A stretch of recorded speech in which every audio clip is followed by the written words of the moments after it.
नहीं, ये मामला तो इतना गंभीर है कि इस देश में जो भी लोकतंत्र के समर्थक हैं, जो संविधान के समर्थक हैं और जो पॉलिटिकल साइंस के स्टूडेंट हैं और जो न्याय व्यवस्था के भी जो अधिकारी हैं, चाहे वो लोअर कोर्ट से लेकर सुप्रीम कोर्ट तक, ये एक स्टडी केस है।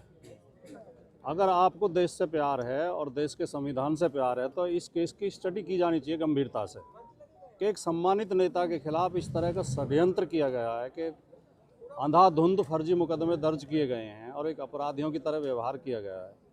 अगर इस तरह सरकारें बदला लेने के लिए कार्रवाई करने लगेंगी, ये हमारे देश में तो नहीं होता था, ये तो हमारे पड़ोस में पाकिस्तान में होता है कि जब सरकार बदलती है तो प्रधानमंत्री या तो जेल में या फांसी पे। बेशक। हमारे देश में तो एक अच्छी परंपरा थी लोकतंत्र की, चुनाव हारते थे सम्मान के साथ कुर्सी छोड़ देते थे, दूसरी पार्टी की सरकार आ जाती थी। तो ये इस देश के लोकतंत्र को बर्बाद करना चाहते हैं। ये जो कर रहे हैं, ये जो शत्रुता का व्यवहार कर रहे हैं, बदले की कार्रवाई कर रहे हैं, कल को ये भी नहीं रहेंगे।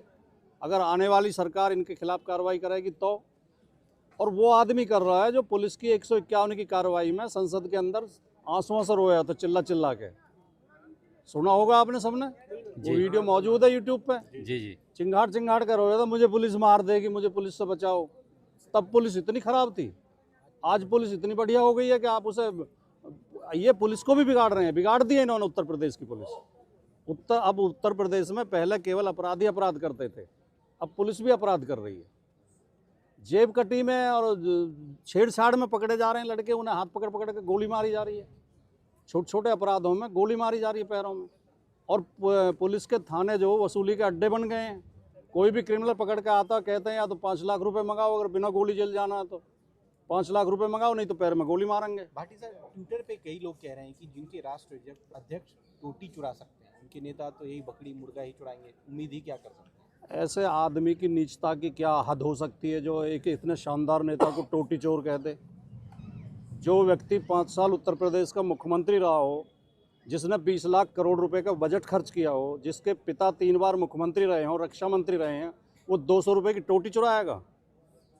जो आदमी अखिलेश यादव को टोटी चोर कह सकता है, उसके अंदर आत्मा और दिल और दिमाग है या नहीं है, ये आप खुद अंदाज़ा लगाइए। उसकी नीचता की हद है। और सारे नीच बीजेपी में भरे पड़े हैं और कुछ मीडिया में भरे पड़े हैं जो ऐसी चीज़ों को आगे बढ़ाते हैं। मीडिया आज नेताओं से भी नीचे गिर गई है। मीडिया एक पार्टी का प्रचार करने का काम कर रही है, केवल विपक्ष के नेताओं को अपमानित करती है मीडिया। मीडिया को सवाल पूछना चाहिए सरकार से, मीडिया सवाल पूछती है विपक्ष से। तो इस देश के लोकतंत्र को बचाने के लिए जनता को सड़कों पर आना पड़ेगा। अब विकल्प क्या है लोगों के पास? विकल्प जनता। ये पहली बार नहीं है कि ये गलत हो रहा है देश में, इतिहास में अनेक बार गलत हुआ है। इस देश में बार बार रावण पैदा हुए हैं, दुर्योधन पैदा हुए हैं। देश के लोकतंत्र पे बार बार खतरे आए हैं, जनता ने हर बार जवाब दिया है। लेकिन इतना बड़ा टेन्यूर पहले किसी का रहा नहीं जितना बड़ा मोदी जी का टेन्यूर है। वो नेहरू से ज़्यादा टाइम हो गया मोदी जी को, इंदिरा जी से ज़्यादा बड़े। नेहरू जी जितनी सीट लेकर आते थे, ये लाए हैं कभी इतनी सीट? राजीव गांधी ने जितनी सीट जीती थी उतनी सीट जीती है मोदी जी ने। आपको कैसे दिखाई देता है कि मोदी सबसे बड़े नेता दिखाई देते हैं? और फिर सुनो, समय की बात है। चुनाव जीतना एक अलग बात है। मोदी जी तो खोखले नेता हैं। मोदी जी ने आज तक कोई प्रेस कॉन्फ्रेंस की है? मोदी जी बिना टीपी के भाषण नहीं दे सकते, टीपी बंद हो जाता है, उनका भाषण बंद हो जाता है। मोदी जी खुद कह चुके हैं कि मैं हाई स्कूल फेल हूँ। मोदी जी की फर्जी डिग्रियां उनके मित्र दिखा रहे हैं। वो डिग्री फर्जी है, इसके 10 प्रमाण हैं। अगर मुस्लिम का समर्थन करते हैं, FIR हो जाती है। मोहम्मद दीपक को आज सभी जानते हैं। क्या स्टैंड है सर आपका? FIR हो जाना मीडिया केवल मुस्लिम के ऊपर हमला नहीं है, इस देश के दलितों के ऊपर भी हमला है, पिछड़ों के ऊपर भी हमला है, आदिवासियों के ऊपर भी हमला है, किसानों के ऊपर भी हमला है, छात्रों के ऊपर भी हमला है। किसान भी तो बैठे रहे 13 महीने तक, 700 किसान शहीद हो गए। तब ये क्या कह रहे थे? जो भाषा ये उसके लिए CAA के लिए मुसलमानों के लिए बोल रहे थे, वही सेम भाषा किसानों के लिए बोल रहे थे। ये खालिस्तानी हैं, पाकिस्तानी हैं, आतंकवादी हैं, किराए के हैं, बिके हुए हैं, भाड़े पे लाए हुए हैं। इन्हें देश के अल्पसंख्यक से भी नफरत है, दलित और आदिवासी पिछड़ों से भी नफरत है। ये सामंतवादी लोग हैं, तानाशाही लोग हैं। ये गांधी के देश को गॉडसे का देश बनाना चाहते हैं। खैर ये विषय अलग हैं, फिलहाल विषय मोहम्मद आजम खान साहब का है। मोहम्मद आजम खान साहब, मैं एक बात कह दूं, एक वो इस देश बताएंगे, पहले ये बात कह दूं, अरे पहले बात तो होने दो भैया।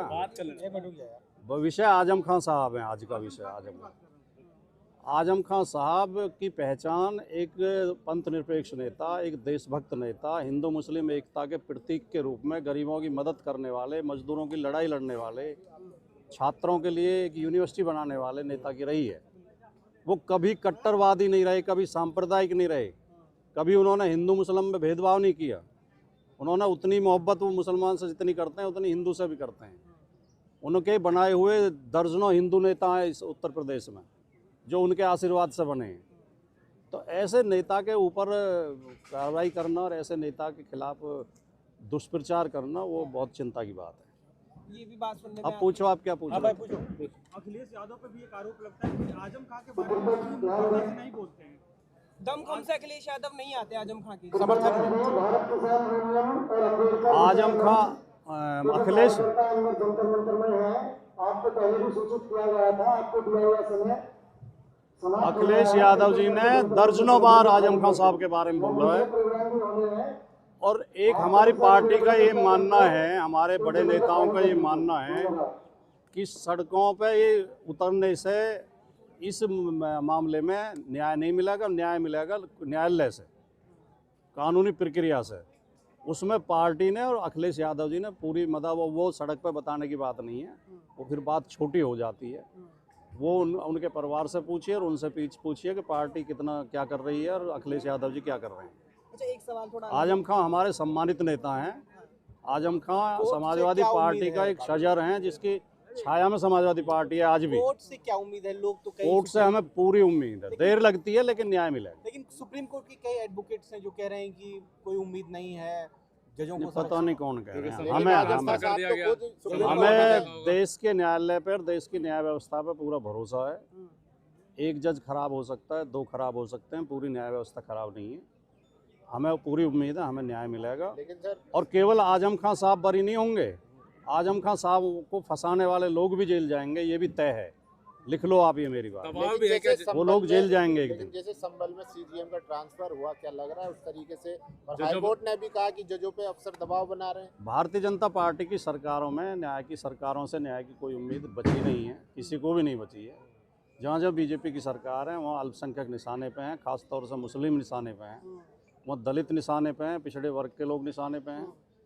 और इनसे न्याय की कोई उम्मीद नहीं है। लेकिन सरकारें अब ये जाने वाली हैं, इनका टेन्योर पूरा हो चुका है। लेकिन सरकार खुद कह रही है हमें निशाना बनाया जा रहा है, प्रधानमंत्री खुद कहते हैं मैं सुरक्षित नहीं हूँ। तो ये बहुत शर्म की बात है, उन्हें प्रधानमंत्री की कुर्सी छोड़ देनी चाहिए। वो देश का अपमान कर रहे हैं।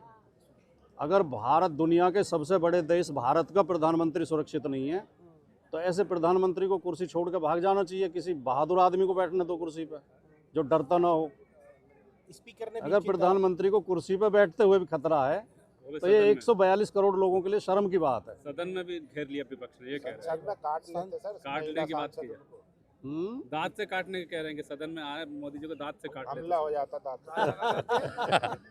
बहुत सुंदर है मोदी जी, इसीलिए देखिए आप एक बात समझ लो अच्छी तरह, अगर आप इस पर अध्ययन करना चाहो तो अध्ययन भी करो कि जो जितना बड़ा जुल्मी होता, अत्याचारी होता, उतना ही बड़ा कायर और डरपोक होता है। तानाशाह हमेशा डरता है। और जो व्यक्ति कानून में, संविधान में विश्वास करने वाला, लोकतंत्र में विश्वास करने वाला हो, वो कभी डरेगा नहीं। वो सड़क पे अकेला भी चल दे, क्योंकि उसे जनता के ऊपर विश्वास होता है। जो ट्रेड डील हुई है सर, ये कैसे समझाएंगे देश को? किसान कह रहा है अब हम सड़कों पे आएंगे। मास्टर स्ट्रोक मार दिया मोदी जी। मास्टर स्ट्रोक मार दिया अपने उद्योगपति मित्रों के लिए। अपने उद्योगपति मित्रों को लाभ पहुंचाने के लिए अमेरिका के सामने घुटने टेक दिए। और इस डील से भारत का किसान बर्बाद हो जाएगा, क्योंकि अमेरिकी सरकार किसानों को इतनी सब्सिडी देती है कि वो फ्री में भी अपना प्रोडक्ट दे सकते हैं, और हमारे किसान उनका कंपटीशन नहीं कर पाएंगे।